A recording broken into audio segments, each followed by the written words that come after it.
नमस्कार सगळ्यांना. आपण आजपासून कृषी सेवकचं सुरू करतोय सिलेबस. नमस्कार सगळ्यांना. सगळे पटपट जॉईन व्हा. सगळे पटपट जॉईन व्हा. आणि मला एकदा आवाज येतोय का सांगा. सगळे पटपट जॉईन व्हा आणि एकदा मला आवाज येतोय का सांगा. ऑडिओ आणि व्हिडिओ दोन्ही क्लिअर आहे का ते सांगा.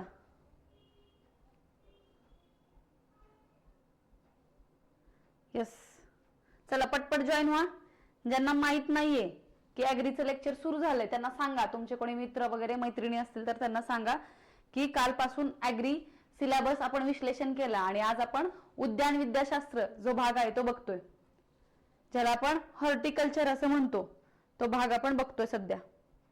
चला पटपट जॉईन व्हा सगळे आणि मला एकदा कमेंट करून सांगा की आवाज व्यवस्थित येतोय का. आवाज व्यवस्थित येतोय का. व्हिडिओ आणि ऑडिओ दोन्ही क्लिअर आहे का हे एकदा मला सांगा. All okay madam. Yes yes. Ankita all okay ना. चालेल. बाकीच्यांनी पण, बाकीच्यांना आवाज व्यवस्थित येतोय. बाकीच्यांना आवाज व्यवस्थित येतोय का. अंकितानी तर त्यांचं सांगितलं, परंतु बाकीच्यांना आवाज व्यवस्थित येतोय का एकदा मला सांगा. सगळ्यांनी कमेंट करून सांगा.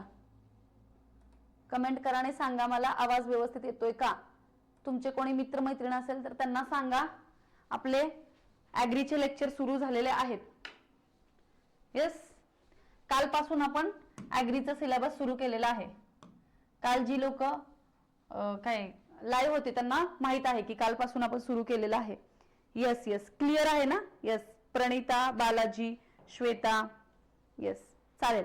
आज आपण सगळ्यात मोठा भाग असणारा जो काय उद्यान विद्याशास्त्र आहे, ज्याला आपण काय म्हणतो हॉर्टिकल्चर या नावाने आपण ओळखतो, त्या हॉर्टिकल्चरचा आज आपण सुरुवात करतोय. मूलतत्वे नेमकं काय आहे, हॉर्टिकल्चर मध्ये काय शिकणार आहोत आपण, ह्या सगळ्या गोष्टी आपण आज बघणार आहोत. हा तसा छोटा टॉपिक आहे, परंतु आपल्याला स्टार्टला नेमकं हॉर्टिकल्चर म्हणजे काय प्रकार आहे, ह्याच्यामध्ये कोणकोणत्या गोष्टींचा समावेश होतो, बरं आपल्या आहारामध्ये म्हणा, बरं ह्या सगळ्या गोष्टींचा करण्याचा जो काही घाट का बरं घातला आपण, गरजेचं होतं का बरं हे हॉर्टिकल्चर आलं, या सगळ्या गोष्टी आपण या पुढच्या एका तासामध्ये बघणार आहोत. यस, क्लिअर आहे ना.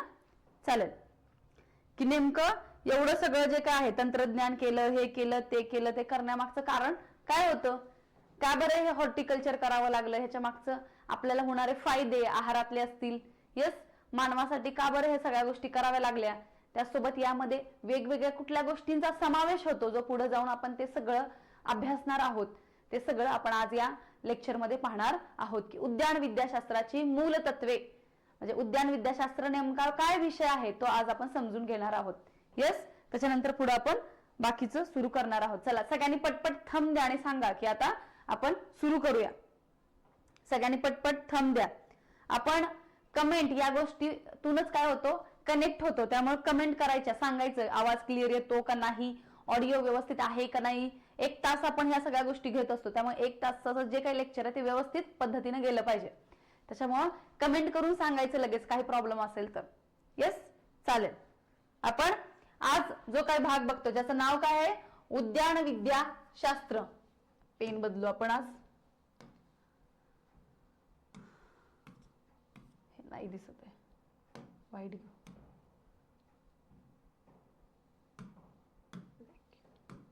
येस, जे काही भाग आहेत उद्यान विद्याशास्त्र, ज्याला प्रिन्सिपल ऑफ हॉर्टिकल्चर असं इंग्लिशमध्ये म्हटलं जातं, ज्याला प्रिन्सिपल ऑफ हॉर्टिकल्चर असं म्हटलं जातं. यस यस अश्विनी, ते आपण आज पाहणार आहोत. आता पुढे बघा. अरे याला काय झालं.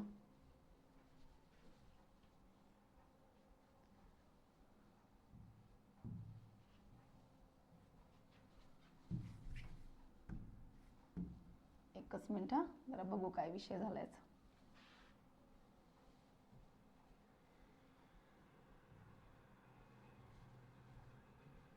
तरी विषय झालाय. एकच मिनिट, परत एकदा ह्याला आपण ओपन करू.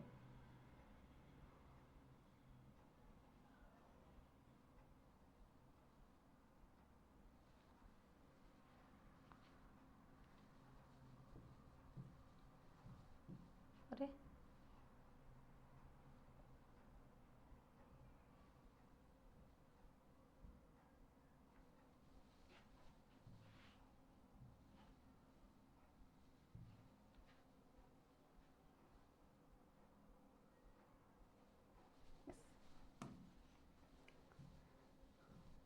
काहीतरी विषय झाला याचा. ठीक आहे, आपण पेजेस, इथून पेजेस घेऊया. अरे अरे अरे, येस, इथून एक एक पेजेस घेऊया आणि शिकूया. उद्यान विद्या शास्त्राची मूलतत्वे काय आहे, ज्याला प्रिन्सिपल ऑफ हॉर्टिकल्चर असं म्हटलं जातं. तर त्यामध्ये पहिली गोष्ट, हॉर्टिकल्चर म्हणजे काय, नेमकं हॉर्टिकल्चरचा अर्थ काय होतो तो आपण पहिल्यांदा बघू. हॉर्टिकल्चर आपण म्हणतो आपण हॉर्टिकल्चरचा अभ्यास करतोय, हॉर्टिकल्चरचा अभ्यास करतोय. हॉर्टी म्हणजे नेमकं काय, तर लॅटिन भाषेमध्ये, लॅटिन जी भाषा आहे त्या लॅटिन भाषेमध्ये हॉर्टस म्हणजे काय, तर गार्डन. जे काही गार्डन आहे त्याला काय म्हटलं जातं, हॉर्टस असं म्हटलं जातं. आणि ज्याच्यामध्ये कल्चर हा शब्द येतो ना, कल्चर हा शब्द येतो, तो नेहमी शब्द लॅटिन असतो. लक्षात घ्या, हे पाठ करायचं नाही, हे समजून घ्यायचं. येस, एकच मिनिट, मी फक्त हे पेजेस सगळे डिलीट करते आणि परत एकदा सुरू करते. ह्याचा काहीतरी विषय झालाय. एकच मिनिट, फक्त 1 मिनिट द्या फक्त मला.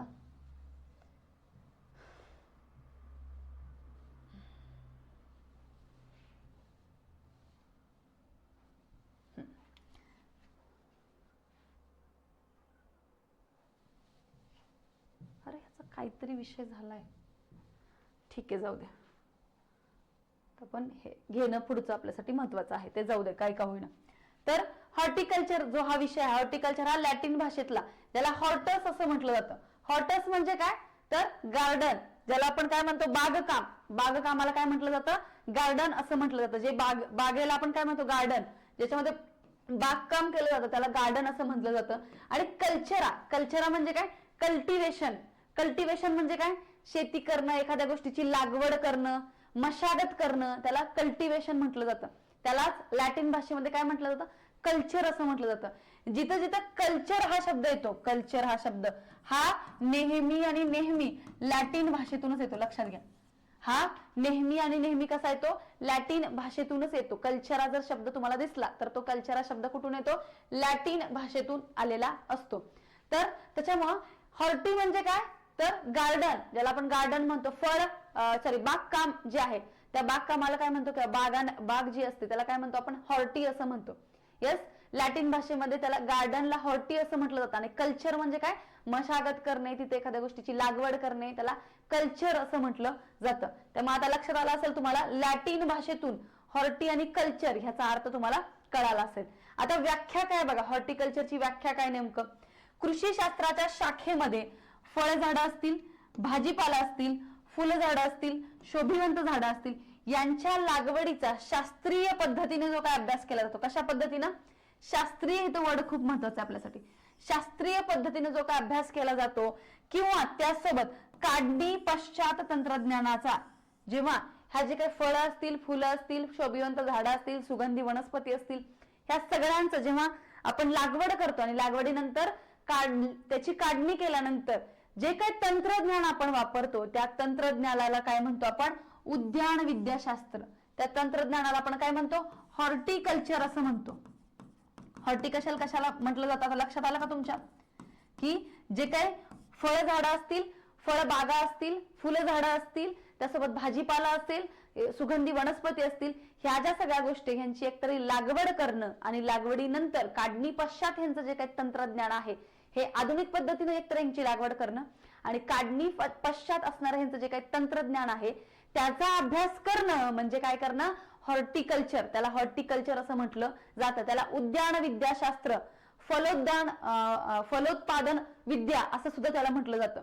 परंतु जास्त करून आपण त्याला उद्यान विद्या हा शब्द त्याला वापरतो. काय वापरतो, उद्यान विद्या हा शब्द वापरतो, ज्याला हॉर्टिकल्चर. व्याख्या लक्षात आली. जे काही कृषी शास्त्र आहे त्या कृषी शास्त्राच्या शाखेमध्ये फळझाडं असतील, भाजीपाला असतील, फुलझाडं असतील, शोभिवंत झाडं असतील, यांच्या लागवडीचा आधुनिक पद्धतीने जे काही त्यांची लागवड केली जाते आणि त्यानंतर लागवड केल्यानंतर त्यांची जी काही काढणी पश्चात म्हणजे काढल्यानंतर त्यांची जी काही देखभाल करणं, त्या सगळ्या गोष्टींचा समावेश या हॉर्टिकल्चर मध्ये होतो.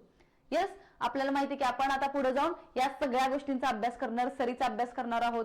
येस, फळझाडांचा, फुलझाडांचा, शोभिवंत फुलांचा, भाजीपालाचा सगळ्याचा समावेश कशामध्ये होतो, तर या हॉर्टिकल्चर मध्ये होतो. म्हणूनच मी म्हणते की हॉर्टिकल्चर हातला सगळ्यात मोठा पॉइंट आहे, सगळ्यात मोठा असणारा विषय आहे. ज्याच्यातला 1/4 भागावर प्रश्न सगळ्यात जास्त येतात, म्हणजे 30 प्रश्न एकट्या हॉर्टिकल्चरवर या कृषी सेवकच्या परीक्षेला येतात. त्याच्यामुळे हा आपल्यासाठी महत्वाचा आहे.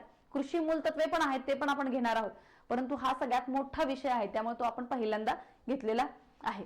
आता पुढचं जे आहे ते पुढचं बघू आपण. उद्यान विद्याशास्त्राच्या शाखा बघू आपण की नेमक्या ब्रांचेस कुठल्या आहेत, की ब्रांचेस ऑफ हॉर्टिकल्चर, हॉर्टिकल्चरच्या ब्रांचेस कोणकोणत्या आहेत त्या थोड्या आपण थोडक्यात बघूया. त्यामध्ये फळबागशास्त्र, ज्याला आपण इंग्लिशमध्ये काय म्हणतो, पोमोलॉजी असं म्हणतो. फळबागशास्त्र जे आहे, म्हणजे या उद्यान विद्याच्या शाखा कोणकोणत्या आहेत, त्यामध्ये पहिली जी शाखा आहे त्याला फळबागशास्त्र असं म्हटलं जातं, ज्याच्यामध्ये फळांची लागवड केली जाते. फळांची लागवड केल्यानंतर आधुनिक पद्धतीने लागवड आणि त्याच्यासोबत काढणी पश्चात जे तंत्रज्ञान वापरलं जातं त्याच्यासाठी, त्या सगळ्या गोष्टी या फळबागशास्त्रामध्ये, ज्याला इंग्लिशमध्ये काय म्हटलं जातं, पोमोलॉजी असं म्हटलं जातं.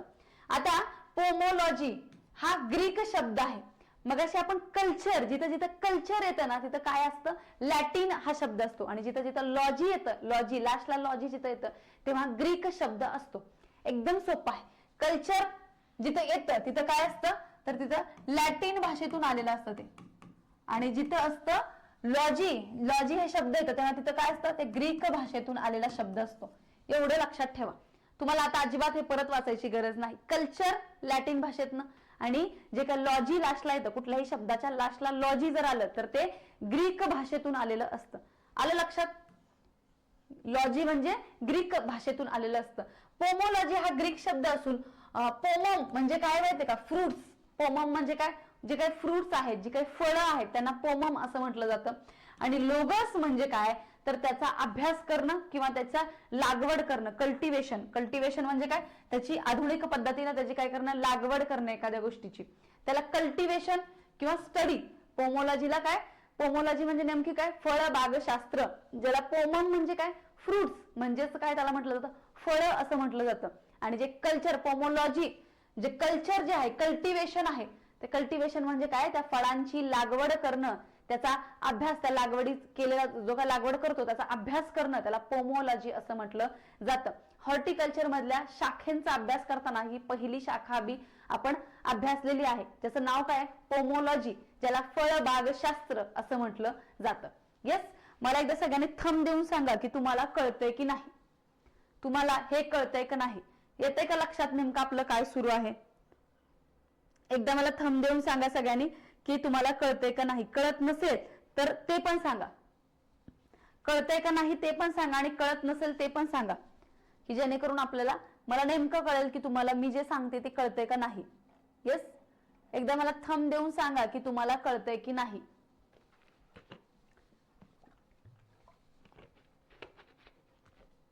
किंवा काही प्रश्न असतील तर ते पण विचारा. येस, हो, येस येस, अश्विनी कळतंय ना, बाकीच्यांनी पण द्या. येस, प्रणिता, अंकिता, येतंय ना लक्षात. येस, स्टार्टिंगच्या पिरियड मध्ये आपण फक्त त्यांचा अर्थ समजून घेणार आहोत, कारण ह्याच्यावर सुद्धा प्रश्न येतात. येस, कळतंय ना. येस येस, चालेल चालेल, ठीक आहे. हेच असं तुम्ही प्रत्येक जागी मला असं दिलं तर माझ्या लक्षात येईल की आता आपल्याला पुढे जायचंय. चालेल. आता या शाखेमध्ये फळझाडांच्या लागवडीचा अभ्यास केला जातो. ही जी काय पोमोलॉजी नावाची शाखा आहे, ब्रँच आहे हॉर्टिकल्चरची, उद्यान विद्याशास्त्राची, त्याच्यामध्ये आपण कशाचा अभ्यास करतोय, फळबाग लागवडीचा अभ्यास याच्यामध्ये केला जातो. आताच आपण 5 मिनिटापूर्वी काय शिकलो, लॉजी जे आहे ते ग्रीक शब्द आहे आणि कल्चर जो आहे तो लॅटिन शब्द आहे. Yes, that's it. आता परत ह्याला वाचायची गरज नाही.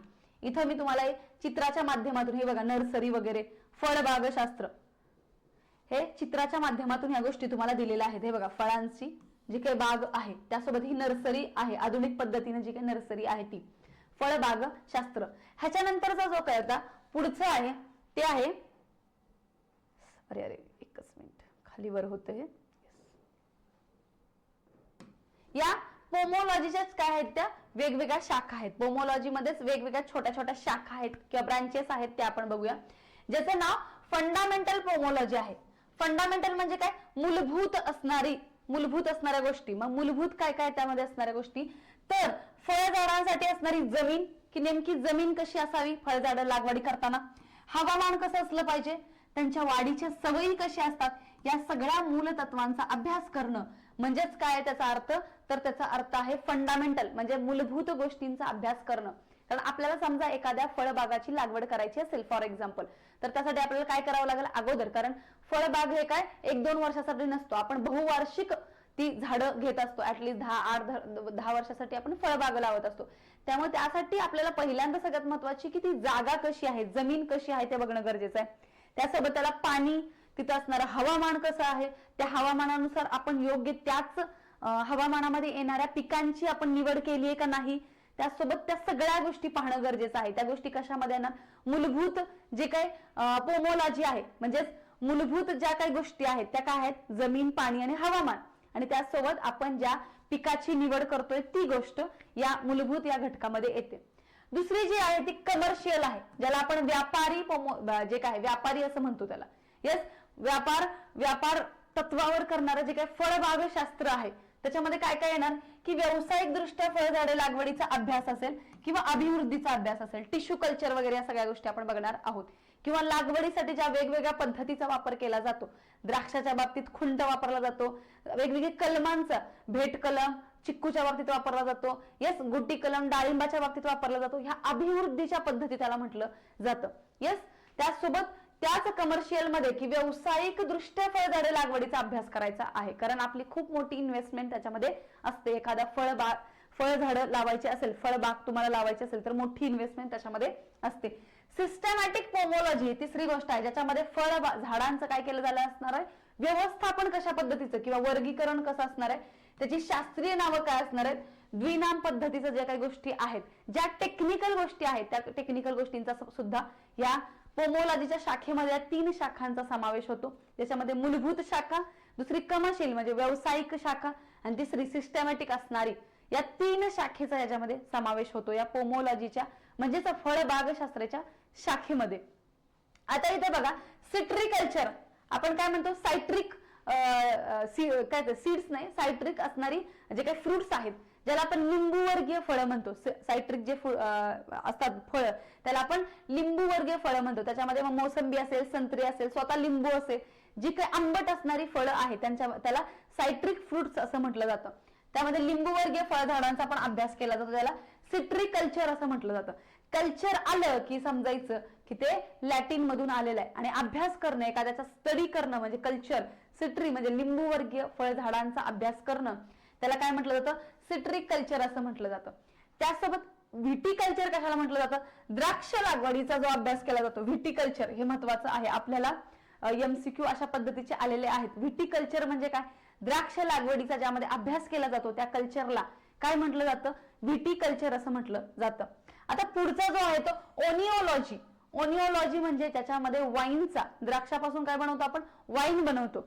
वाईनचा अभ्यास केला जातो. वाईनच्या ज्या काही गोष्टी कशा पद्धतीने बनवायची, त्याला काय म्हणतात, त्याला साठवून कसं ठेवायचं, त्याच्या बाजारपेठा कशा असतात, या सगळ्या गोष्टींचा जो काय, किंवा त्याला कुठल्या पद्धतीचा माल लागतो वाईन बनवण्यासाठी, या सगळ्या गोष्टींचा अभ्यास आपण कशामध्ये करतो, तर ओनिओलॉजी मध्ये करतो. कशामध्ये, ओनिओलॉजी मध्ये तो आपण अभ्यास करतो. आता एक गोष्ट आपण आतापर्यंत पोमोलॉजी त्यासोबत आपण काय बघितलं, त्यालाच फळबागशास्त्र. पोमोलॉजी म्हणजे फळबागशास्त्र. आता त्याचा जनक कोण आहे, तर त्याचा जनक ज्याचं नाव काय, डी कॅन्डोले असा हा माणूस आहे. फादर ऑफ पोमोलॉजी किंवा सिस्टमॅटिक पोमोलॉजीचं जनक किंवा फादर ऑफ पोमोलॉजी कोणाला म्हटलं जातं, तर डी कॅन्डोले या व्यक्तीला म्हटलं जातं. डी कॅन्डोले नावाचा जो व्यक्ती आहे, ज्याला फळबागशास्त्राचा, हॉर्टिकल्चरचा जनक असं म्हटलं जातं, या पोमोलॉजीचा, विशेष करून पोमोलॉजीचा जनक असं कोणाला म्हटलं जातं, तुम्हाला विचारू शकतात प्रश्न, तर डी कॅन्डोले नावाच्या व्यक्तीला म्हटलं जातं. डी कॅन्डोले, जे डी कॅन्डोले नावाचा व्यक्ती आहे त्याला काय म्हटलं जातं, तर फादर ऑफ पोमोलॉजी म्हणजे जो काही जनक त्याला म्हटलं जातं. या पोमोलॉजीचा जनक, फळबागशास्त्राचा जनक कोणाला म्हटलं जातं, डी कॅन्डोले याला म्हटलं जातं. ह्याच्यानंतर आता आपण पुढचा जो भाग बघणार आहोत तो आहे बघा भाजीपाला शास्त्र. आपण पहिल्या व्याख्येमध्येच बघितलं होतं की फळबाग, त्यानंतर भाजीपाला, शोभिवंत फुलं, सुगंधी फुलं असतील, त्यासोबत जे काही गार्डनिंग वगैरे या सगळ्या गोष्टी आपण बघितल्या होत्या. त्या कृषी शास्त्रामध्ये जो काय अभ्यास केला जातो त्याला हॉर्टिकल्चर म्हटलं जातं. त्यामध्ये पुढचा भाजीपाला शास्त्र, ज्याला इंग्लिश मध्ये ऑलेरिकल्चर असं म्हटलं जातं. ऑलेरिकल्चर कशाला म्हटलं जातं, भाजीपाला शास्त्र. आता ही नावं मोठी मोठी ऐकली की आपल्याला थोडं की ऑलेरिकल्चर काय, पोमोलॉजी काय, खूप सोपं आहे म्हणून मी ते जस्ट त्याच्यासोबत सांगते, कारण तुम्हाला असं नको व्हायला. म्हणजे आपण त्यातल्या गोष्टी ज्या कन्सेप्ट आहेत त्या मराठीतच शिकायच्या, परंतु अशी जी नावं असतात ती जर समजा आपल्याला पेपर सेटरनी डायरेक्ट इंग्लिश मधली नावं वापरली तर आपलं कन्फ्यूज व्हायला नको, आणि मराठीतली वापरली तरी पण आपल्याला यावं, म्हणून दोन्ही भाषेचा आपण अभ्यास करणार आहोत. येस, दोन्ही गोष्टी आपल्याला, मराठी पण आपल्याला आलं पाहिजे आणि इंग्लिश मधलं पण, ऍटलिस्ट त्याचं टायटल नेम तर आलं पाहिजे. आतल्या गोष्टी तर ज्या काय त्या संकल्पनात्मक आपण कन्सेप्च्युअल मराठीमध्ये समजून घेणार आहोत. परंतु विचारलं की पोमोलॉजीचे जनक कोण आहे, तर तुम्हाला फळबागशास्त्र माहित असेल परंतु पोमोलॉजी माहित नसेल, तर इथं त्यामुळे मी ही गोष्ट तुम्हाला इथं 2 ते 3 4 5 वेळा मुद्दाम सांगितली, कारण ते तुमच्या डोक्यात बसावं म्हणून. सारखं सारखं तुम्ही ऐकलं तर ती गोष्ट. ओलेरिकल्चर हा लॅटिन शब्द आहे. कल्चर म्हणजे लॅटिन लक्षात घ्या, आणि लॉजी म्हणजे ग्रीक. आता त्याच्यामध्ये ओलेरिस म्हणजे हर्बिशियस वनस्पती ज्या आहेत, ज्या आपण ज्या वनस्पती खातो त्या वनस्पती म्हणजेच काय झाल्या त्या ओलिरेस म्हणतात. आणि कल्चरा म्हणजे काय, तर ज्याची लागवड केली जाते. लागवड करणे, मशागत करणे, त्याचा वेगवेगळा अर्थ आहे.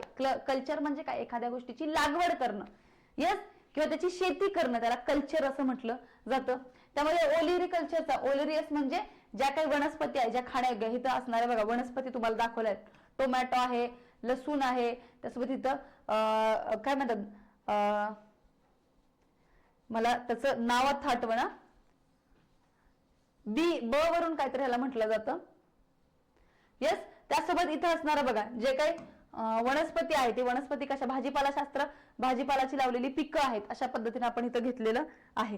ही वेगवेगळी ज्या वनस्पती आहे, म्हणजे वनस्पती म्हणजे जे भाजीपाला आहे तो भाजीपालाची इथं पिकांचं आपण घेतलेलं आहे, जेणेकरून आपल्याला ह्या गोष्टी डोक्यात राहिल्या तर आपल्याला ते सोपं जातं. अरे अरे अरे एकच मिनिट, हा काहीतरी विषय झाला याचा. आता पुढचा जो काय भाजीपाला शास्त्र तर आपण बघितलं. आता पुढचं जे आहे ते फुलबागशास्त्र, जी फुलांची बाग आहे, फुलबागशास्त्र, त्याला काय म्हणतात, फ्लोरिकल्चर असं म्हटलं जातं. फ्लोरी म्हणजे काय, फुलं, आणि कल्चर म्हणजे त्याची लागवड करणं, शेती करणं. मग कल्चर परत लॅटिन भाषेतला फ्लोरिकल्चर म्हणजे काय, फ्लोरी म्हणजे फ्लोरस म्हणजे फुलं, आणि कल्चर म्हणजे त्याची लागवड करणं, अशा पद्धतीचं त्याला फुलबागशास्त्र असं म्हटलं जातं. मराठीमध्ये त्याला फुलबागशास्त्र असं म्हटलं जातं. मग फुल झाडे असतील, शोभिवंत झाडे असतील, बागकाम असेल, आणि त्यात महत्वाचं ऑर्नामेंटल गार्डनिंग. ऑर्नामेंटल गार्डनिंग म्हणजे काय, जे काय समजा पडीक जागा असेल त्या ठिकाणी आपण काय करतो, आपल्याला माहिती आहे की लॉन वगैरे असतात बघा, किंवा पाथवे असतात. पाथवे म्हणजे काय, मधून जायला रस्ता असतो आणि आजूबाजूला काय केलेलं असतं, लॉन बनवलेला असतोय. कशासाठी, तर बाबा नैसर्गिक किंवा कृत्रिम या दोन गोष्टींचा वापर करून एखाद्या ठिकाणाचं सौंदर्य वाढवण्यासाठी ज्या गोष्टी केल्या जातात त्याला ऑर्नामेंटल गार्डनिंग असं म्हटलं जातं. येस, आता आपण एखाद्या समजा बागेत गेलो, एखाद्या गार्डन मध्ये गेलो, बागेमध्ये गेलो, तर बागेमध्ये आपण बघतो वेगवेगळे लॉन बनवलेले असतात, वेगवेगळ्या पद्धतीची फुलं असतात, वेगवेगळ्या पद्धतीची झाडं असतात आजूबाजूला. आपण जिथून चालतो, पाथवे म्हणतात त्याला, मधून आपण चालतो आणि आजूबाजूला झाडे असतात, त्याला काय म्हटलं जातं, ऑर्नामेंटल गार्डनिंग त्याला म्हटलं जातं. म्हणजेच एखाद्या ठिकाणावर नैसर्गिकरित्या, परंतु तिथं जी पद्धत असते ती कृत्रिमरित्या पद्धत वापरली जाते, परंतु नैसर्गिकच झाडं असतात, त्या झाडाच्या माध्यमातून तो भाग सुशोभित करणं, यस, त्या भागाचं सौंदर्य वाढवणं, त्याला ऑर्नामेंटल गार्डनिंग असं आपण म्हणतो. त्याचसोबत हे जे लँडस्केपिंग आहे, लँडस्केपिंग पण तेच आहे की एखाद्या भागाचं काय करणं, तर जास्त करून त्या भागाचं शोभिवंत जी काही झाडं असतात त्याला तेच लँडस्केपिंग असंच म्हटलं जातं. जो काय एखादा भाग असेल त्या भागाचं सौंदर्य वाढवणं, यस, त्यालाच, किंवा शोभिवंत फुलं लावणं तिथं, त्यालाच लँडस्केपिंग गार्डनिंग असं म्हटलं, सॉरी, त्याला ऑर्नामेंटल गार्डनिंग असं म्हटलं जातं. येस, अशा पद्धतीच्या गोष्टी आहेत बघा, हे नर्सरी वगैरे या गोष्टी तुम्हाला मी दाखवलेल्या आहेत. आता आपण या पोमोलॉजी पहिली जी हॉर्टिकल्चरची पहिली शाखा कुठली बघितली, पोमोलॉजी, नंतर ओलिरिकल्चर बघितली, नंतर फ्लोरिकल्चर बघितली. येस, अशा पद्धतीने आपण पुढे जातोय, ह्यामध्ये असणाऱ्या एक एक शाखा पाहतोय आपण. आता त्याच्यानंतर जी पुढची शाखा आहे ते बघू आपण थोडीशी, की आता ज्या गोष्टी आपण या पहिल्या व्याख्येमध्ये बघितलं, पहिल्या स्टार्टिंगच्या इथं 2 ते 3 लाईनच्या व्याख्येमध्ये बघितलं, ते सगळं आपण या व्याख्येच्या थ्रूच पुढे जाणार आहोत. आता काढणी पश्चात तंत्रज्ञान काय असतं, ज्याला पोस्ट हार्वेस्ट टेक्नॉलॉजी असं म्हटलं जातं. एखादं पीक असेल, पिकामध्ये पण इथं सगळ्यात महत्वाचं हॉर्टीमध्ये पीक काय तृणधान्य वगैरे अशी कडधान्य नसतात. इथं हॉर्टीमध्ये विशेष करून भाजीपाला, फळझाडे, फुलझाडे, शोभिवंत झाडे, सुगंधी वनस्पती असतील, औषधी वनस्पती असतील, या सगळ्यांचा समावेश या हॉर्टिकल्चर मध्ये होतो.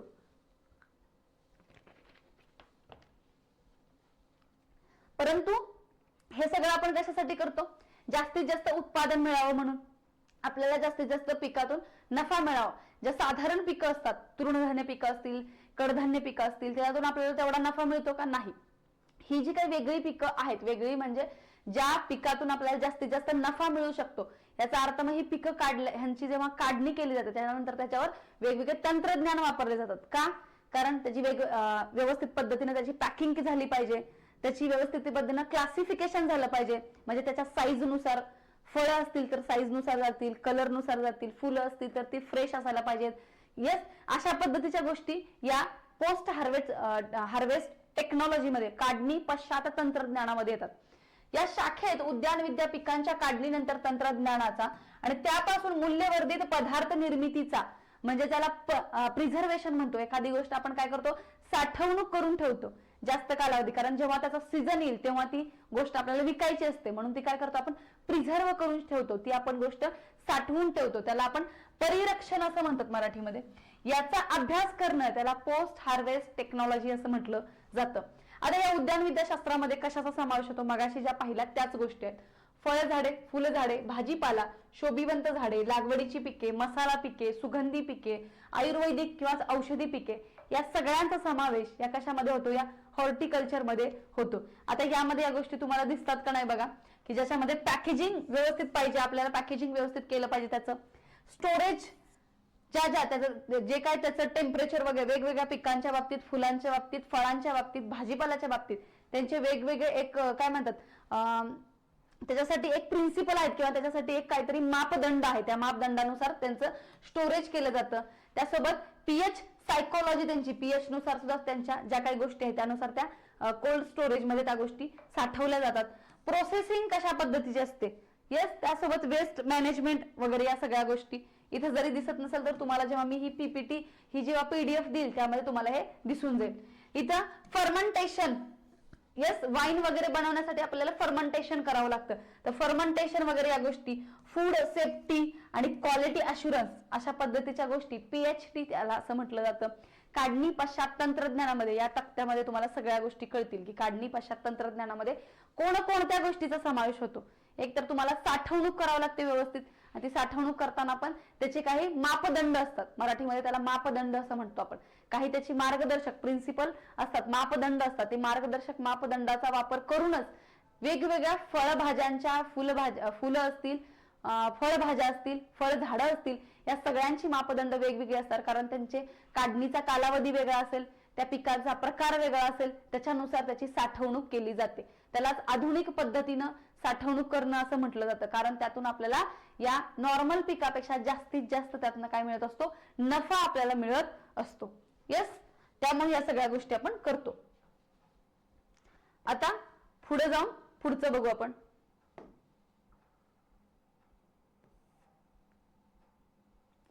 हे थोडं खालीवर होते बरं का. अरे अरे, एकच मिनिट, ह्याचा काहीतरी विषय झालाय, तरी पण आपण बघू. अरे अरे अरे अरे,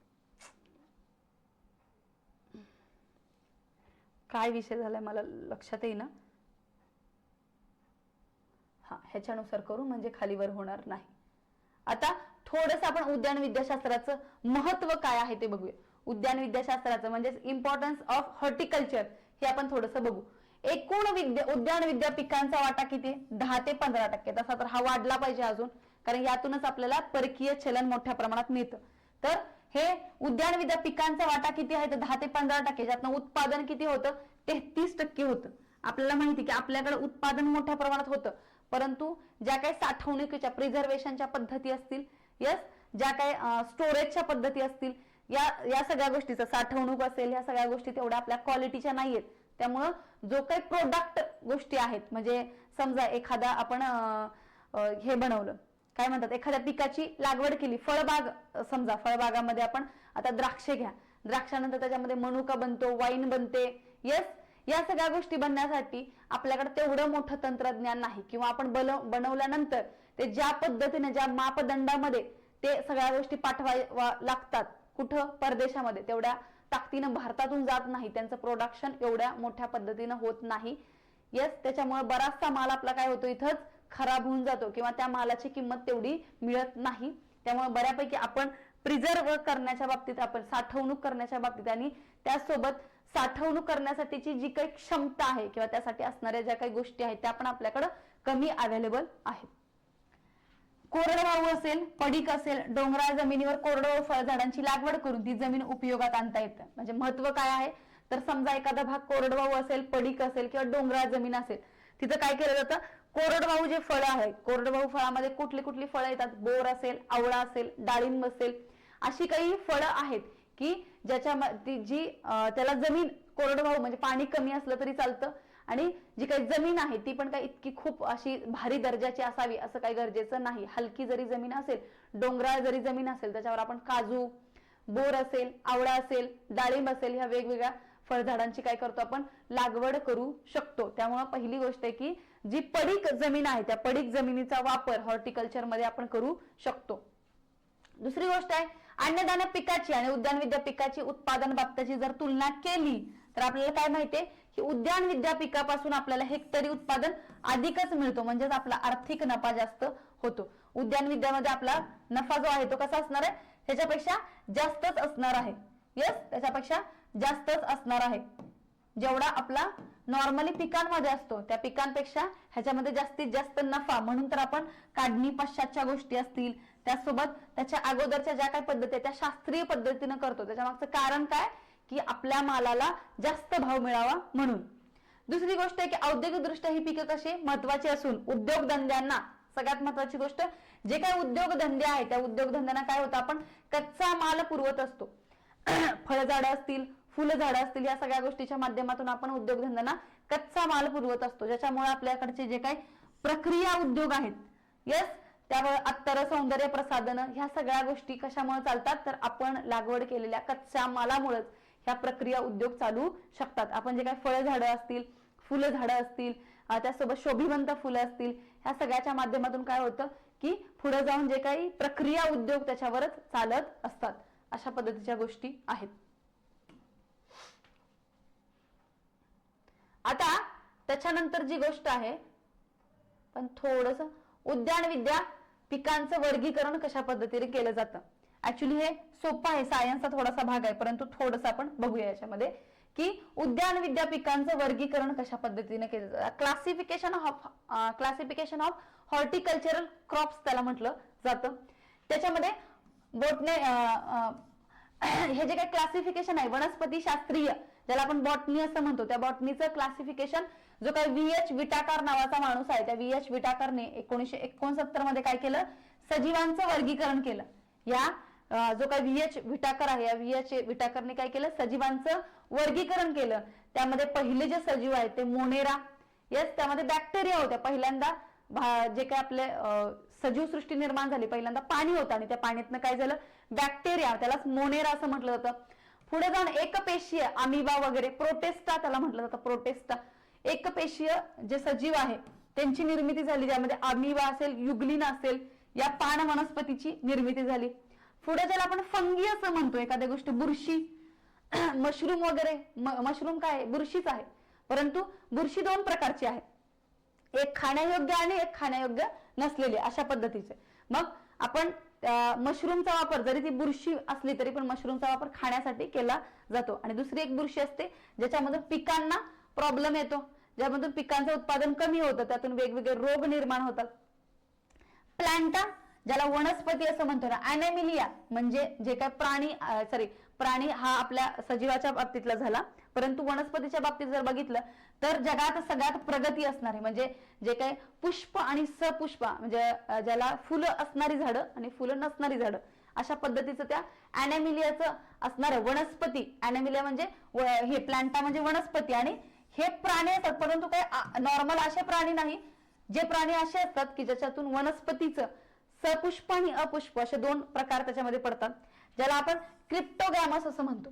तुम्ही सायन्स मध्ये वाचला असाल, क्रिप्टोगॅमस आणि फेन्युरोगॅमस, ज्याला सपुष्प, फेन्युरोगॅमस म्हणजे ज्या फुलांना ज्या झाडांना फुलं येतात त्याला फेनोरोगॅमस म्हटलं जातं, ज्याला सपुष्प असं म्हटलं जातं.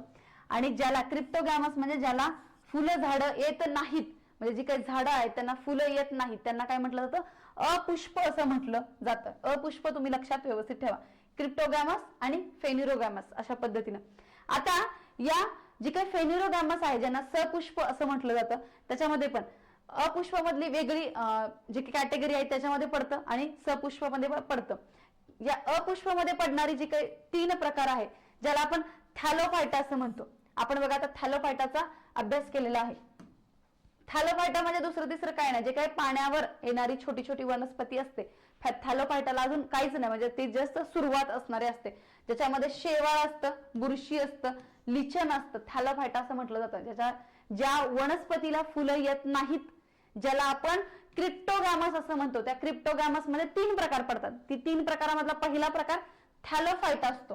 दुसरा प्रकार जो आहे तो ब्रायोफायटा असतो. आता थोडं थोडं त्याला काय यायला लागलंय, मॉस म्हणजे शेवाळ. आता थोडं थोडं हिरवं जे शेवाळ येतं, काय म्हणतात आपलं दगड वगैरे असतो बघा, दगडावर जे काही शेवाळ येतं त्याला आपण काय म्हणतो, तर त्याला म्हणतो आपण स्पॅगन मॉस असं म्हणतो, ब्रायोफायटा.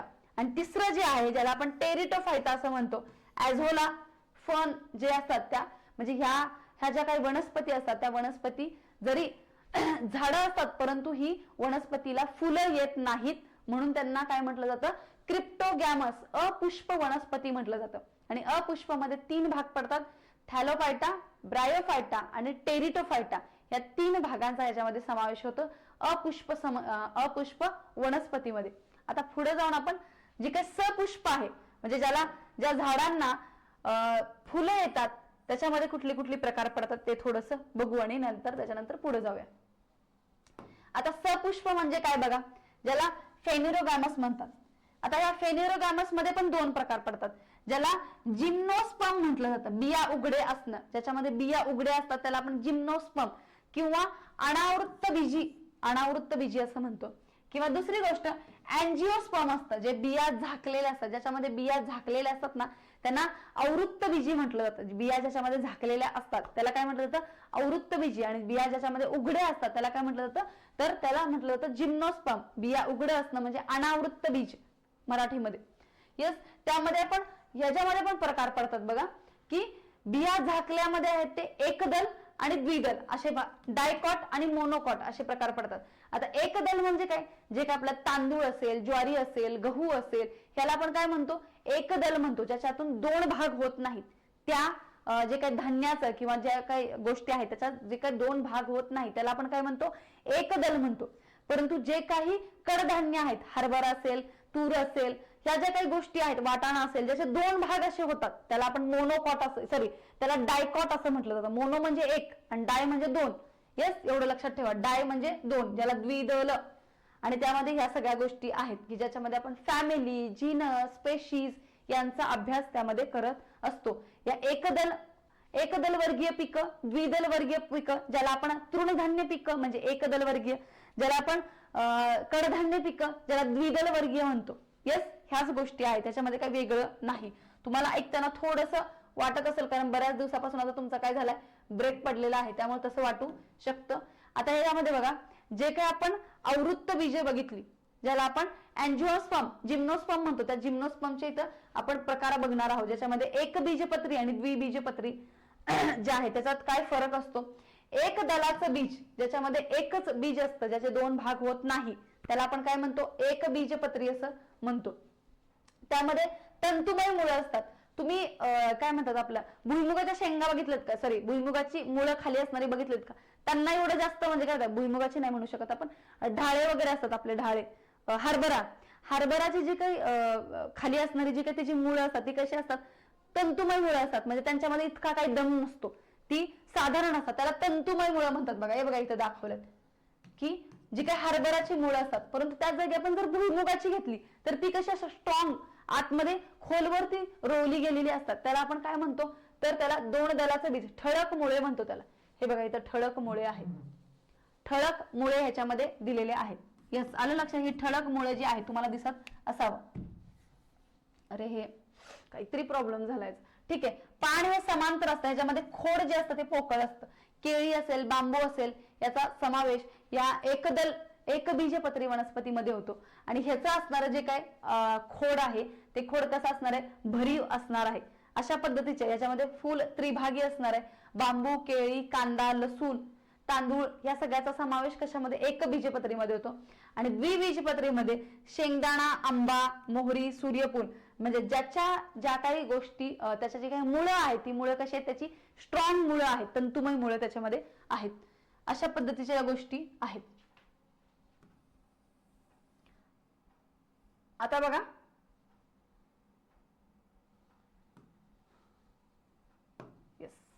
आपण आता हे थोडंसं बघू की इम्पॉर्टन्स पॉइंट काय आहेत. ऍक्च्युअली थोडं उद्यान विद्याचं पहिलं बघायला पाहिजे होतं, ते एक पॉइंट बघू आणि त्याच्यानंतर हे बघूया. एकच मिनिट.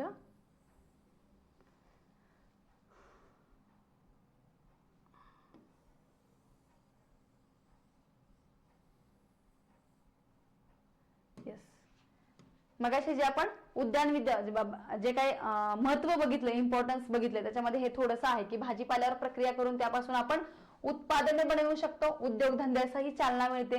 त्यामध्ये मग काय असेल, जॅम असेल, जेली असेल, लोणचे असेल, टोमॅटो केचप असतील, कॅन्डी असेल, ड्रायफ्रुट्स वगैरे या सगळ्या गोष्टींचा समावेश या जे काही फळबागा आहेत त्या फळबागातून आपल्याला बाय प्रोडक्ट म्हणून त्यातून मिळतं. फळे भाजीपाल्यामध्ये फुलांची भारतातून निर्यात केली जाते, त्यामुळे काय होतं, आपल्याला दरवर्षी कोट्यावधी रुपयांचं परकीय चलन त्यातनं मिळतं. थोडंसं आपल्याला हे पण माहित असलं पाहिजे की नेमकं या हॉर्टिकल्चरचा फायदा आपल्याला काय होतो. बहुतांश फळझाडे अशी आहेत की जी बहुवार्षिक असल्याने त्यांची लागवड जी आपण एकदाच करतो, बहुवार्षिक जी काही फळझाडं आहेत त्यांची लागवड एकदाच करतो, तेव्हा आपल्याला दरवर्षी लागवड करण्याचा खर्च वाचतो. आणि ते पहिल्यांदा जेवढा आपण खर्च केला तो आपल्या प्रत्येक वर्षी तो खर्च म्हणजे परत आपल्याला तो खर्च करायची गरज पडत नाही, एकदाच आपली इन्व्हेस्टमेंट होते. उद्यान विद्या पिकाच्या लागवडीमुळे पर्यावरणाचं पण काय होतं, संतुलन राखलं जातं. कारण कंटिन्यू ते पीक शेतामध्ये असतं, त्यामुळे शेतातून जी काही माती वाहून जाते, मातीची धूप होणं वगैरे या गोष्टी होत नाहीत. जमिनीची सुपीकता वाढते, धूप कमी होते, अशा सगळ्या गोष्टी. आणि फळे आणि भाजीपाल्यांचं पण काय झालंय, आहारामध्ये खूप जास्त महत्व आहे. जे काही फळं आणि भाजीपाला आहे त्यांचं आहारामध्ये खूप जास्त महत्वाची गोष्ट आहे. अशा पद्धतीनं आता इथं आपण एक हे जरा इम्पॉर्टंट टॉपिक जो आहे तो घेऊ बरं का, कारण ह्याच्यावर आपल्याला प्रश्न विचारलेला आहे. 2018-19 काय 23,000 पेपर काढला तर आपल्याला हे विचारलेलं आहे, बहुवार्षिक वनस्पती, द्विवार्षिक वनस्पती, वार्षिक वनस्पती, ह्या सगळ्या आपल्याला गोष्टी विचारलेल्या आहेत. आता बहुवार्षिक वनस्पती म्हणजे काय, ज्या वनस्पतींना अनेक वर्ष फुले व फळे येतात. आता आपण फुलं आणि फळं बघितलं ना, सपुष्प वनस्पती, एंजिओस्पर्म आणि जिम्नोस्पर्म जे आपण मागं बघितलं, ते का बरं बघितलं, कारण पुढे हे सगळं येणार होतं म्हणून. तर सपुष्प आणि अपुष्प, त्यामध्ये आपण सपुष्पचाच काय करतो, लागवड करत असतो. ज्या फळं आणि फुलांना काय येतात, फळांना फुलं येतात, त्याचाच आपण लागवडसाठी किंवा फायद्यासाठी आपण त्याचा वापर करत असतो. परंतु जे अपुष्प बघितले, यस, त्याच्यामध्ये शेवाळ, फण, ॲझोला अशा प्रकारच्या त्या गोष्टी असतात, त्यामुळे त्याचं काही उत्पादन आपण करत नसतो. त्यामुळे सपुष्प वनस्पतीचंच उत्पादन आपण करत असतो. बहुवार्षिक वनस्पती, त्यामध्ये अनेक वर्ष, ज्या वनस्पतींना अनेक वर्ष फळे फुले येतात आणि अनेक वर्ष ते जगतात, त्या वनस्पतीला आपण काय म्हणतो, बहुवार्षिक फळं असं म्हटलं जातं. म्हणजे बरेच वर्ष ते काय होतात, जगतात पण आणि त्याला फुलं आणि फळं वारंवार येतात, त्याला आपण बहुवार्षिक वनस्पती म्हणतो. त्यामध्ये आंबा असेल, वड असेल, नारळ असेल, पिंपळ असेल, गुलमोहर, जास्वंद, कणेर या प्रकारची वेगवेगळी जी काही फळझाडं, फुलझाडं आहेत त्यांचा समावेश होतो. आता पुढे जाऊन द्विवार्षिक वनस्पती बघा. द्विवार्षिक वनस्पतीमध्ये ज्या वनस्पतीचं चक्र 2 वर्षात पूर्ण होतं, यस, त्याचं चक्र किती वर्षाचं असतं, फक्त 2 वर्षाचं असतं, त्याला फळे आणि फुले एकदाच येतात, त्यांना आपण काय म्हणतो, तर त्याला म्हणतो द्विवार्षिक वनस्पती. ज्याचं चक्र किती असतं, म्हणजे एखाद्या गोष्टीची लागवड केली तर ते 2च वर्षापर्यंत त्याची लागवड राहू शकते, नंतर ते संपून जातं किंवा तर झाड मरून जातं किंवा त्याची लागवड परत नंतर त्याची करता येत नाही, त्याला आपण काय म्हणतो, द्विवार्षिक वनस्पती म्हणतो. ज्याच्यामध्ये मुळा असेल, गाजर असेल, बीट असेल, ही जी काही फळझाडं आहेत या फळभाज्यांचा किंवा जी काही फळभाज्या आहेत त्या फळभाज्यांचा द्विवार्षिक असणारी वनस्पती ही फळभाज्या आहेत.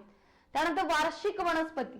वार्षिक वनस्पती, ज्या वनस्पतीचं जीवनचक्र 1च वर्षाचं असतं आणि त्याला एकदाच फळे आणि फुलं येतात त्याला काय म्हटलं जातं, तर त्याला वार्षिक वनस्पती असं म्हटलं जातं. त्यामध्ये आपल्याला माहिती आहे सूर्यफूल, झेंडू, ज्वारी, बाजरी, मका असे जे काही तृणधान्य पिकं आहेत, त्या सोबत तेलबिया पिकं आहेत ज्यांची एकदाच लागवड केली जाते आणि त्याच्यानंतर ते पीक संपून जातं किंवा त्याची नंतर परत एकदा त्याची छाटणी वगैरे करून काय म्हणजे नाही का, जसं आपण उसाला परत एकदा त्याचे खोडवा वगैरे असं घेऊ शकतो, तसं ह्या पिकांमध्ये घेता येत नाही.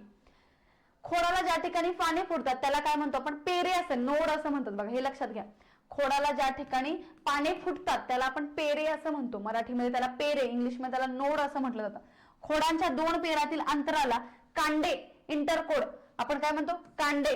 आता ह्या गोष्टी ज्या येतात ना त्या आपल्या ऊसाच्या बाबतीत आहे बघा, की खोडाला ज्या ठिकाणी जे काय पेरे पाने फुटतात त्याला आपण पेरे असं म्हणतो आणि खोडाच्या 2 पेरातलं जे काय अंतर आहे, 2 खोडातल्या पेरातलं अंतर त्याला आपण कांडे किंवा इंटरनोड इंग्लिशमध्ये त्याला इंटरनोड असं म्हटलं जातं. खोडाच्या अग्रभागाला काय म्हटलं जातं, जो काही खोडाचा वरचा, आता समजा हे एखादं खोड आहे आणि त्याच्या वरचा जो भाग, आता इथं तर फुलं आले, त्याचा वरचा जो भाग आहे त्याला काय म्हटलं जातं, मुकुल असं म्हटलं जातं. मुकुल म्हणजे आता काय होणार आहे, फुलांची आणि फळांची त्याच्यानंतर निर्मिती, त्याला पानं वगैरे फुटतील, पानानंतर त्याला फुलं फुटतील आणि त्यानंतर परत काय होतील, फळं येतील. अशा पद्धतीने जो काय मुकुल भाग आहे ज्याला बड असं म्हणतो. त्यासोबत 24 तासाच्या वेळेत वनस्पती प्रकाशात आणि डार्क काळात फुलांच्या वेगवेगळ्या वाढ दर्शवतात. याला आपण काय म्हणतो, फोटोपेरिओडम. फोटोपेरी म्हणजे ज्याच्यामध्ये 12 तास जे अशी वनस्पती आहे, जे 12 तासाच्या वेळेत वनस्पती प्रकाशात आणि त्याच्यानंतर 12 तास जो कालखंड असतो तो डार्क काळामध्ये फुलांच्या वेगवेगळ्या वाढ दर्शवतात. याला आपण काय म्हणतो, तर त्याला फोटोपेरिओडिम असं म्हटलं जातं. आता त्या पुढे जाऊन आपण बघणार आहे ते इथं फक्त की 24 तासामधला 12 तास प्रकाश आणि 12 तास असणारा काय असणार आहे आपल्याला, की अंधार, अशा पद्धतीच्या गोष्टी आहेत. आता पुढे जाऊन आपण बघू की ते त्याच्यामध्ये काय काय येते. आता तुम्हाला पहिल्यांदा वाटलं असेल हे नेमकं काय आहे, आता हे काय आहे तर कळेल. आपल्याला मागचे प्रश्नपत्रिका बघा, त्यामध्ये आपल्याला विचारलंय सूर्यफूल हे कुठल्या प्रकारचे वनस्पती आहे. येस, आपल्याला विचारलेलं आहे सूर्यफूल हे कुठल्या प्रकारचं वनस्पती आहे. आता इथं बघा, दीर्घ दिवसीय वनस्पती, आपल्या मराठीमध्ये त्याला काय म्हणतात, दीर्घ दिवसीय वनस्पती, ज्याला इंग्लिशमध्ये काय म्हटलं जातं, लॉंग डे प्लांट्स किंवा शॉर्ट नाईट प्लांट्स. एकतर ते काय असणार आहे, लॉंग टाइम पर्यंत ते म्हणजे काय म्हणतात, दिवसा असणारे ते प्लांट्स आहेत, किंवा त्याला जो काही रात्रीचा जो काही कालखंड आहे तासांचा तो कमी असणार आहे. या 2 गोष्टींना आपण काय म्हणतो, दीर्घ दिवसीय वनस्पती. म्हणजे जास्तीत जास्त प्रकाशामध्ये असणाऱ्या वनस्पती ज्या आहेत त्याला दीर्घ दिवसीय वनस्पती म्हटलं जातं. म्हणजे ज्या वनस्पती 12 तासापेक्षा जास्त प्रकाश असतानाच फुले तयार करू शकतात त्यांना दीर्घ दिवसीय वनस्पती आपण म्हणतो. किंवा LDP जे आपण इथं लॉंग डे प्लांट्स, LDP म्हणजे लॉंग डे प्लांट्स, जे असे प्लांट्स आहेत, जे अशा काय म्हणतात झाडे आहेत ज्या झाडांना जास्तीत जास्त सूर्यप्रकाशाची गरज असते, त्यांना आपण लॉंग डे प्लांट्स असं म्हणतो, ज्याला दीर्घ दिवसीय वनस्पती असं म्हटलं जातं. यस, त्या उन्हाळ्यात या वनस्पती फुले तयार करतात. मग वाटाणा असेल, कोबी असेल, पालक असेल किंवा ओट असेल, अशी वेगवेगळी प्रकारची ही वनस्पती या दीर्घ दिवसीय वनस्पतीमध्ये मोडतात. यस, फक्त ही कन्सेप्च्युअली लक्षात ठेवा. दीर्घ दिवसीय म्हणजे काय, की जास्तीत जास्त वेळ ही जी वनस्पती आहे ती प्रकाशामध्ये राहिली पाहिजे. यस, म्हणजे याचा अर्थ हवामानानुसार या म्हणजे कुठल्या कालखंडामध्ये कुठली वनस्पतीचं किंवा फळभाज्यांचं, फुलझाडांचं किंवा फळ पिकांचं उत्पादन घेतलं पाहिजे, हे आपल्या या वेगवेगळ्या ह्यांच्या ज्या काही असणाऱ्या सिच्युएशन्स त्या म्हणजे ती वनस्पती काय ऑब्झर्व करू शकते, तिला काय गरजेचं आहे, त्या गोष्टी ह्या कशातून आपल्या ठरवणार, तर त्यांना लागणारं जे काय हवामान कशा पद्धतीचं आहे त्या हवामानानुसार आपण काय करतो. म्हणून तुम्ही स्टार्टिंगलाच म्हटलं होतं की आपल्याला कुठल्या पिकाची निवड करायची आहे, आपला कुठला भाग आहे, त्यामुळे पुढे जाऊन आपण बघणार आहोत कुठलं हवामान पाहिजे आणि कुठलं जमीन पाहिजे, त्याच ठिकाणी या पिकांची लागवड आपण करू शकतो. कारण ह्याच्यासाठी 12 तास एवढा प्रकाश या वनस्पतीसाठी लागतो. कारण का, तेव्हाच ही वनस्पती फुलं किंवा फळं निर्माण करू शकते. दुसरं जे आहे ते लघु दिवसीय वनस्पती, ज्याला शॉर्ट डे प्लांट्स किंवा लॉंग नाईट प्लांट्स असं म्हटलं जातं. की शॉर्ट डे, त्याच्यामध्ये ही वनस्पती प्रकाशामध्ये कमी कालावधीसाठी राहणार आहे, 12 तासासाठी नाही. जे आपण लॉंग डे दीर्घ दिवसीय वनस्पती बघितली, आता ही जी आहे ती लघु दिवसीय वनस्पती, ज्याच्यामध्ये ही वनस्पती 12 तासापेक्षा कमी प्रकाश असताना फुले तयार करू शकते. त्याला आपण काय म्हणतो तर लघु दिवसीय वनस्पती. ह्याच्या फक्त उलट लघु दिवसीय आणि दीर्घ दिवसीय हे फक्त उलट आहे. दीर्घ दिवसीय मध्ये काय जास्त सूर्यप्रकाश 12 तास किंवा 12 तासापेक्षा जास्त, आणि लघु दिवसीय मध्ये 12 तासापेक्षा कमी प्रकाश त्याला लागतो. त्याला लघु दिवसीय वनस्पती म्हणतात. विशेष करून बघा पावसाळ्यात आणि हिवाळ्यात या वनस्पती फुले तयार करतात. मग कॉफी असेल, तंबाखू असेल, पावसाळा आणि हिवाळा हे 2 ऋतू ह्याच्यासाठी महत्वाचे आहेत. आपल्याला माहिती कॉफीसाठी तर हिवाळा ब्लॉसम वगैरे आपण म्हणतो, हिवाळा सगळ्यात महत्वाचा आहे. तिसरं जे आहे ते डे न्यूट्रल प्लांट्स, ज्याला DNP असं म्हटलं जातं. डे न्यूट्रल प्लांट्स ज्याला काय म्हटलं जातं, DNP असं म्हटलं जातं. ज्या वनस्पती वर्षभर फुले तयार करू शकतात, जे प्रकाशाच्या कमी जास्त पानावर अवलंबून नसतात, ज्यांना काही फरक पडत नाही, जास्त प्रकाश असू दे कमी प्रकाश असू दे काही फरक पडत नाही, हे ऑल टाइम हे कुठल्याही वातावरणामध्ये किंवा कुठल्याही जमीन तर वेगळीच असणार आहे म्हणा, परंतु कुठल्याही वातावरणामध्ये येऊ शकतात, त्याला काय म्हटलं जातं डे न्यूट्रल प्लांट्स असं म्हटलं जातं. ज्याच्यामध्ये उदाहरणार्थ टोमॅटो, DNP वनस्पती त्याला म्हटलं जातं. 3 वनस्पती तुमच्या लक्षात आल्या, दीर्घ दिवसीय वनस्पती, लघु दिवसीय वनस्पती आणि डे न्यूट्रल. जी डे न्यूट्रल मध्ये ती न्यूट्रल राहते की मग कमी प्रकाश असू दे किंवा जास्त प्रकाश असू दे, ती त्याच्या प्रमाणे ती त्याची वाढ करून घेते. त्याला फुले ऑटोमॅटिक येतात, फळं ऑटोमॅटिक येतात. त्याला काय म्हटलं जातं डे न्यूट्रल प्लांट्स असं म्हटलं जातं. त्यामुळे ही गोष्ट लक्षात ठेवा, दीर्घ दिवसीय वनस्पती, लघु दिवसीय वनस्पती आणि डे न्यूट्रल प्लांट्स. ह्या आपल्याला 2018, 19 किंवा 23 ला सुद्धा ह्याच्यावर प्रश्न आलेला आहे. यस, यासाठी हे आपल्यासाठी महत्वाचं आहे. आता ह्याच्यामध्ये ना हे जरासं आपण बघूया, मानवी आहारात फळं आणि भाजीपाल्यांचं महत्व काय आहे. मानवी आहारात फळं आणि भाजीपाल्यांचं काय महत्व आहे. तसं तर आपण हे वाचून तुम्ही घेतलं तरी पण लक्षात राहू शकतं. फळ भाजीपाल्यांचं मानवी आहारात अनन्यसाधारण महत्व आहे. त्यातले काही खाली मुद्दे आपण दिले बघा. काय मुद्दे आहेत ते बघू आपण, की दरमाशी दररोज 120 ग्रॅम फळं लागतात आपल्याला आणि 300 ग्रॅम भाजीपाला लागतो. म्हणजे एक सरासरी प्रमाण बघितलं तर 120 ग्रॅम फळं आणि 300 ग्रॅम भाजीपाला, पण तेवढं आपल्याकडे मिळतं का, नाही. भारतामध्ये त्याचं प्रमाण खूपच कमी आहे. फळांचं 46 ग्रॅम आहे आणि भाजीपाल्यांचं 85 ग्रॅम आहे. म्हणजे आहार तज्ञानुसार आपल्याला एवढ्या भाजीपाल्यांची आणि एवढ्या फळांची गरज आहे, परंतु तेवढं आपल्याला मिळत नाही कारण आपल्याकडे लोकसंख्या जास्त आहे. दरमाशी 300 ग्रॅम भाजीपाल्यामध्ये 115 ग्रॅम पालेभाज्या आणि 115 ग्रॅम फळभाज्या आणि 70 ग्रॅम कंद भाज्या अशा पद्धतीने या भाज्यांची आवश्यकता असते. हे जे काही 300 ग्रॅम आहे, 300 ग्रॅमामध्ये 300 ग्रॅम भाजीपाल्यामध्ये 115 ग्रॅम पालेभाज्या पाहिजेत, 115 ग्रॅम फळभाज्या पाहिजेत आणि 70 ग्रॅम काय पाहिजेत, कंद असणारी फळभाजी जी आहे ती आपल्याला पाहिजे या 300 ग्रॅम भाजीपाल्यामध्ये. भाजी व पाल्यामध्ये शरीरास आवश्यक असलेले ह्याच्यामध्ये आपल्याला काय काय मिळतं बघा, कर्बोदके, प्रथिने, स्निग्ध पदार्थ आणि तंतुमय पदार्थ. ज्या गोष्टी आपल्यासाठी महत्वाच्या आहेत त्या सगळ्याच गोष्टी आपल्याला या भाजीपाल्यामधून मिळतात. कर्बोदके ऊर्जेसाठी, प्रथिने आपल्या शरीराची वाढ, स्नायूंची वाढ व्यवस्थित होण्यासाठी, स्निग्ध पदार्थ यस आपली फ्लेक्झिबिलिटी वाढण्यासाठी, स्निग्ध पदार्थ पण थोड्याफार प्रमाणात महत्वाचे आहेत. तंतुमय ज्या फायबर्स असतात ते फायबर्स पण आपल्या शरीरात असणं गरजेचं आहे. आता त्याच्यानंतर फळे भाजीपाला जीवनसत्वे आणि खनिजांचं प्रमाण, जे काही जीवनसत्व, विटामिन्स, खनिज त्यांचं प्रमाण पण आपल्याला जास्त असतं, ज्यामधून आपले काय होते शरीरामध्ये रोग प्रतिकारक शक्ती जी असते ती काय असते वाढत असते. त्यामुळे आपल्याला संरक्षक आहार त्याला म्हटलं जातं, ज्याच्यामधून आपल्याला खनिज, जीवनसत्वे, तंतुमय पदार्थ, प्रथिन, स्निग्ध पदार्थ, कर्बोदके हे सगळ्यामधून मिळतं. त्याला संरक्षक आहार म्हटलं जातं. फळांमध्ये असलेल्या पेक्टिन आणि सेल्युलोजमुळे काय होते आपली पचनशक्ती वाढते. म्हणून तर आपण फळ खाल्ली की आपली पचनशक्ती चांगली होते, कारण त्याच्यामध्ये पेक्टिन आणि सेल्युलोज हे आपल्याला त्यातनं मिळत असतं. फळापासून ऊर्जा मिळते. प्रौढ व्यक्तींना किती ऊर्जा पाहिजे, 2200 ते 2500 एवढी कॅलरी ऊर्जा आपल्याला गरज असते. ऊर्जा आपल्याला कर्बोदकामधून, विशेष करून कर्बोदकामधून मिळते. आणि ती कर्बोदक कशातून आपल्याला वेगवेगळ्या फळभाज्या, त्यासोबत पालेभाज्या यामधून आणि वेगवेगळी जी काही तृणधान्य पिकं त्यातनं आपल्याला काय मिळत असते, ऊर्जा मिळत असते. 2200 ते 2500 एवढी कॅलरीची ऊर्जा तुम्हाला आवश्यक असते. आता यामध्ये थोडक्यात स्त्रोत काय आहेत आणि त्यासोबत किती प्रमाण आपल्यामध्ये आहे हे आपण थोडंसं बघूया. अन्न घटकाचं कार्य आणि स्त्रोत, एकूण ऊर्जा जर बघितलं ज्याला आपण कर्बोदक असं म्हणतो, कर्बोदक किती पाहिजेत आपल्या कर्बोदका, 60 ते 70% कर्बोदकाचं प्रमाण असतं. प्रथिनांचं किती असतं 10 ते 12% आणि मेदाचं प्रमाण 15 ते 20%. म्हणजे एका योग्य प्रमाण मेदाचं पाहिजेच, म्हणजे काहीच मेदाचं प्रमाण नाही, ती फ्लेक्झिबिलिटी आपल्यामध्ये कमी होऊ शकते. त्यामुळे मेदाचं प्रमाण पण योग्य प्रमाणात पाहिजे. म्हणजेच तेलाचं असणारं जे काही प्रमाण आहे, फॅट ज्याला आपण म्हणतो, मेद म्हणजे फॅट्स. यस, त्याच्यामुळे कलरमुळे दिसत नसेल. प्रतिग्राम किती पाहिजे कर्बोदके, तर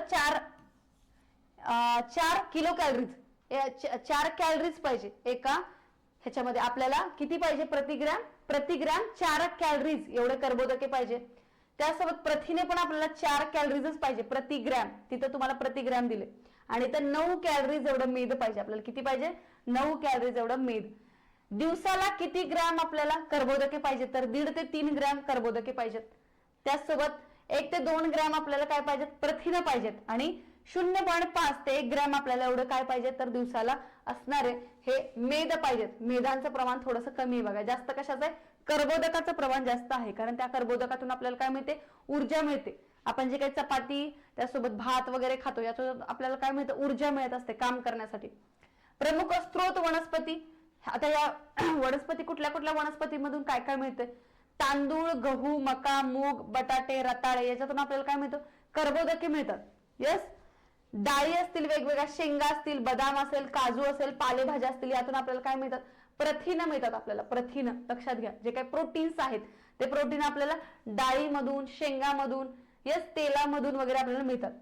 आणि या मेद सगळ्यात महत्वाचं, मेद ज्याला आपण काय म्हणतो फॅट्स म्हणतो. फॅट्स कशामधून मिळतात, जे काही तेलबिया आहेत तेलबियातून आपल्याला फॅट्स मिळत असतात. त्यासोबत प्राण्यांच्या बाबतीत जर बघितलं तर दूध आणि दुग्धजन्य पदार्थ कर्बोदकामध्ये. त्यासोबत दूध, अंडी, मांस यामधून प्रथिने मिळतात आपल्याला कर्बोदके. दूध आणि दुधाच्या पदार्थामधून मिळतात. अंड्यामधून, अंडी आपल्याला माहिती आहे अंडी हे सगळ्यात महत्वाचं प्रोटीनचा सोर्स आहे मोठा, व्हाईट जो आहे वरचा. दूध, लोणी, तूप, ज्या काही ज्याच्यामध्ये विटॅमिन ई असतं. विटॅमिन ई कशामध्ये असतं, तर ज्यामध्ये फॅट्स जास्त असतात आणि ते तेलयुक्त गोष्टी ज्या असतात त्याला विटॅमिन ई मध्ये असतं. यस, अशा पद्धतीच्या या गोष्टी आपण बघितल्या की ज्याच्यामधून अन्न घटकांचं कार्य आणि स्त्रोत. म्हणजे स्टार्टिंगला आपण बघितलं की हॉर्टिकल्चर नेमका काय प्रकार आहे. यस, हॉर्टिकल्चर मध्ये वेगवेगळे काय कुठल्या शाखा येतात, त्या शाखा आपण बघितल्या. फ्लोरिकल्चर असेल, ओलिरेकल्चर असेल, फळभाज्याशास्त्र, फुलबागाशास्त्र, त्यासोबत ह्या भाजीपालाशास्त्र, फळबागाशास्त्र, आपण हे सगळं पाहिलं. त्याच्यानंतर पुढे जाऊन आपण काय पाहिलं की नेमकं कशा पद्धतीच्या त्या गोष्टी, म्हणजे मोनोकॉट्स काय असतात, त्यासोबत डायकॉट्स काय असतात, एकदल, द्विदल, ह्या गोष्टी बघितल्या. त्यासोबत पुढे जाऊन आपण याच्या आहारामध्ये असणाऱ्या गोष्टी काय महत्वाच्या ते पाहिल्या. आणि वेगवेगळ्या ज्या वनस्पती आहेत, ज्या दीर्घ दिवसीय वनस्पती असतील, लघु दिवसीय वनस्पती असतील, आणि त्यासोबत तिसरं असणारं डे न्यूट्रल प्लांट्स, ज्याला काही फरक पडत नाही, त्याला जास्त काय म्हणतात कितीही सूर्यप्रकाश असू दे किंवा सूर्यप्रकाश नसू दे, डार्क असू दे किंवा लाईट असू दे, तरी पण त्याला काही फरक पडत नाही, त्याला डे न्यूट्रल प्लांट्स असं म्हटलं जातं. यस, अजून त्याच्यामध्ये काय गोष्टी असतील तर आपण अजून ऍड करू प्रश्नांच्या माध्यमातून. चालेल, अशा पद्धतीनं आजचा आपला हा जो काही टॉपिक आहे, जो टॉपिक आपण पाहिला तो आहे उद्यान विद्याशास्त्राचे. इथं आपलं संपलेलं आहे. उद्यान विद्याशास्त्राचं काय आहे, मूलतत्व आहे की पहिल्यामध्ये आपण नेमकं ह्याच्यामध्ये कशा कशाचा समावेश होतो आणि त्यानंतर आहारात त्याच्यामध्ये असणारे महत्व, आणि ह्या सगळ्या गोष्टी, एवढा जो काही आपण सगळ्या गोष्टी का बरं करतोय, तर आपल्याला आहारामध्ये याचं इतकं महत्व आहे. आणि दुसरीकडे व्यापारी महत्व पण आहे, ज्याच्यातून आपल्याला जास्तीत जास्त नफा मिळतो, निर्यात करता येते, निर्यात केली की आपल्याला परकीय चलन मिळतं.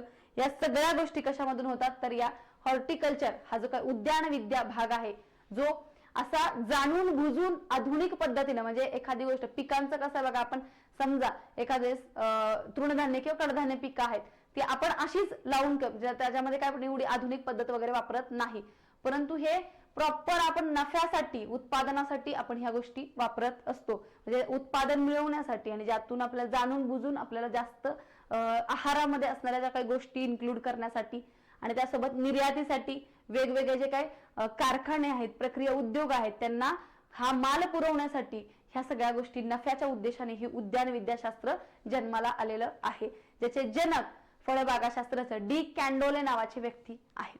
यस, अशा पद्धतीनं आज आपण हे जे काही उद्यान विद्याशास्त्र आहे तो भाग बघितलेला आहे. तुम्हाला कळाला का एकदा सांगा मला. तुम्हाला कळालं हे?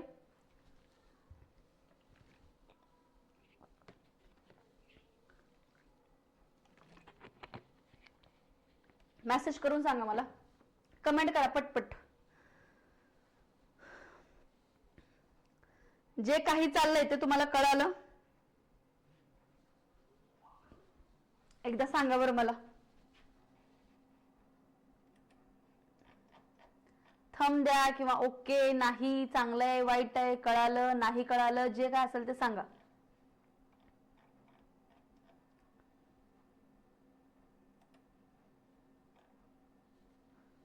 हो हो हो चालेल. आलं ना लक्षात? चालेल. उद्या आपण फळबागासाठी असणारी हवामान आणि जमीन हा टॉपिक घेऊया.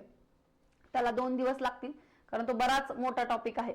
हे आपलं स्टार्टिंगचं होतं म्हणून मी हे आपलं एका दिवसात झालं.